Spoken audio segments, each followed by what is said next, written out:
etabuse Susan Makula agobye balamu b'ewaka yine emboozi ya taata eyeegatta ne muwala we ow'emyaka 5 so ng'ate Calvin Kayanja atabukidde Rebecca Jingo. Kale ago n'agasingawo ng'oba olindirira mu Bujingo.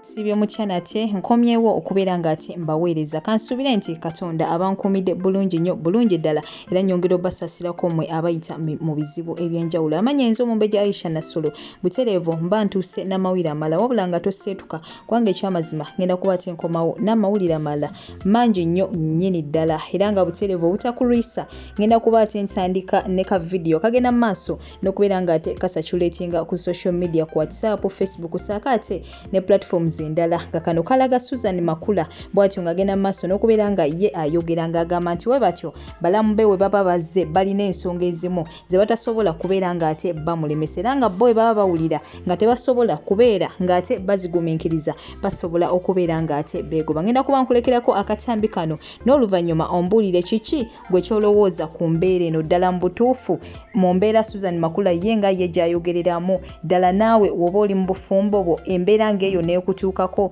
ddala okolanga Susan Makula oba gwe olina engeri endala gy'okolamu ebintu byo gwe nga gwe. Kale nno munnange ngenda kusaba otuwe ku ndowooza yo ku nsonga eno then ate n'oluvannyuma ngenda kuba nkulekerako akatambi ka DJ Jacob omutuuze bw'atyo nga bambi atuwa emboozi ya taata bw'atyo eyeekaka ku muwala we ow'emyaka 5 paka bwe yagendera ddala ng'akula ng'amumanyiziza okubeera nga bambi yeegatta naye. Ngenda kuba n'aka katambi nkakulekerako mukwano gwange otuwe ku ndowooza yo ku mbeera ng'eno kubanga munnange bwe bulamu bwa bulijjo bwe tuyitamu. Abakyala bangi mukeera ku makya ne muzaala abaana bamwe ne mubalekera abasajja ne mwetambulira oba ne mugenda mu bufumbo obulala oba ne mugenda yonna yonna gye muba mulaze naye mwali mulowoozezza ku mbeera omwana ono gy'agenda okuyitamu. Omwana ono gw'olekedde omusajja wali olowoozezza ku mbeera kibambi gy'agenda okubeera ng'ayitamu. Kale nno ngenda kuba nkulekerako akatambi kano oba oliawo munnange naawe okaggyemu ekyokuyiga mukwano gwange then n'oluvannyuma ngenda kuba ate nkulekerako akatambi Calvin Kayanja bw'atyo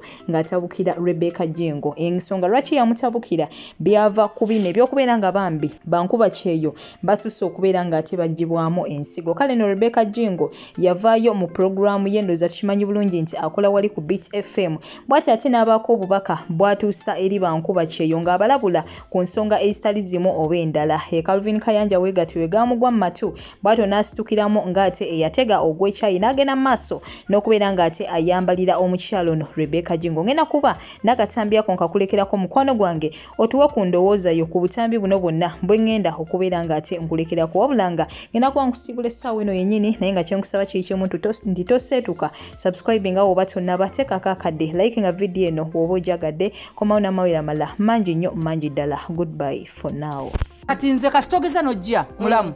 nga nsula mu ruumu egyo bwe mba mukazigo kamu nga twawula kateni kisenge kyawula kateni togenda kunemesa kwegatta na mwami wange ojja kwegoba nfa okula mutawaanya ekiro lwoliwo bwe tuba bulijjo tuli mu lusirika kwolole mutawaanya oyo abeera mulamu nga mukyala mulamu nga ne waba musajja kyo kyakuleese mu nyumba yaffe.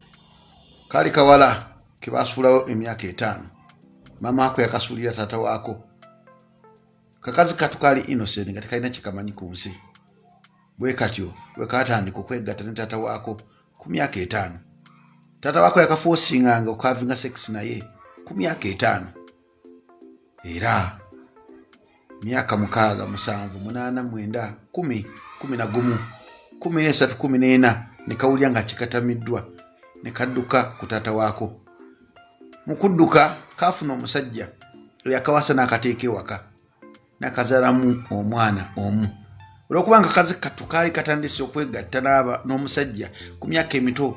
kafuna obuzibu mu bitundu byako ebyekyama kagaziwa.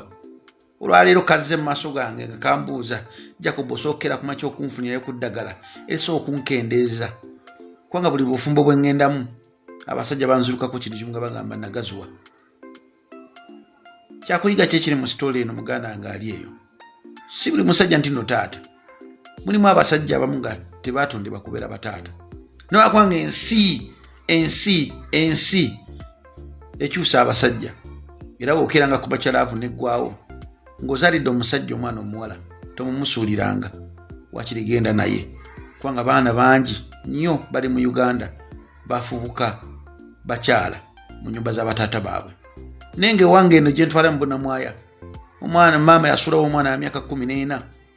tata natandika omukozesa ku myaka 15 mama agenda okuddayo okulaba omwana we nga gakatuna mugulu tata yamusiga obulwadde kiruma nnyo okubeera nga oli mukazi nga tosakira muhacha kutuukiza buvunaanyizibwa abo nga maama nkwegayidde byonna bikole mu nsi naye ofubanga nnyo okulaba omwana gw'ozadde nga muwala tomulekera musajja siga nti buli musajja yenna ali waato mulimu abasajja abamu abalina ensonyi mu bitundu byabwe byekyama mulimu abasajja abamu abalina ensonyi naye si buli musajja nti nategeera nga abasajja abalala myaka 14 ne kafuuka maama ku myaka emito myaka 5 tataako yatandika kukakozesa tonobanga nolekanga omwana wo omuwala eri omusajja nkwegayiridde byonna bikole naye tonobanga noleka omwana wo omuwala eri omusajja Mwe tulina problem emu muganda wange. Bagenda ne bawa abantu bano emirimu olw'obuti nga si lwa buyigirize nga bwe baga nti tukuwa olwa diguli. Ne babawa olw'okwogera ennyo mirimu ku leediyo kuno. Talina amuwadde obuyigirize ne kyagenda okwogerako tasoose kukinoonyerezaako n'aveeri n'akubawo omugambo apu eno ejjamu ensigo. Ngamba nti mukwano. Naye nammwe ate muleke kutulaga nnyo ignorance wammwe. Ebintu ebisinga munoonyerezeeko. Akantu okasomye nti organ donation ne terms zisome bulungi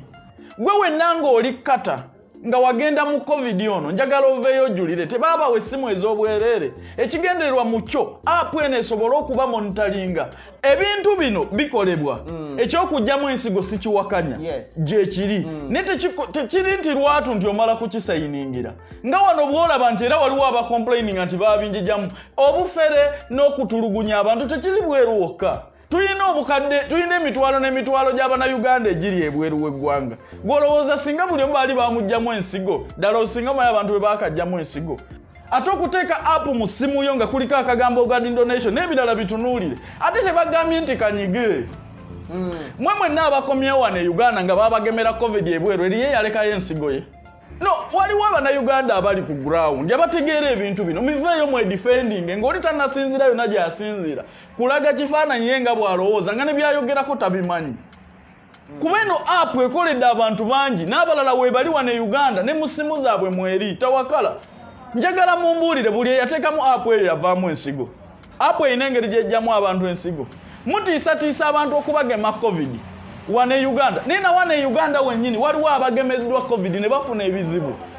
ng'oli yafa naye ng'agamba nti nga famire gamba olwamugoma covid we byatandikira tobiwulirangako abantu weebali wano ng'era bagamba nti nabo olwabagema ne bafa families weeziri waliwo abaalwala lwakumukuba mpiso ya covid lwaki abo tebaboogerako so effects na biki byonna ku ddagala lya covid tekiri bweru wokka ne wano waliwo famire eziraajana nga zigamba okuva lwe bamugema omwana waffe yafa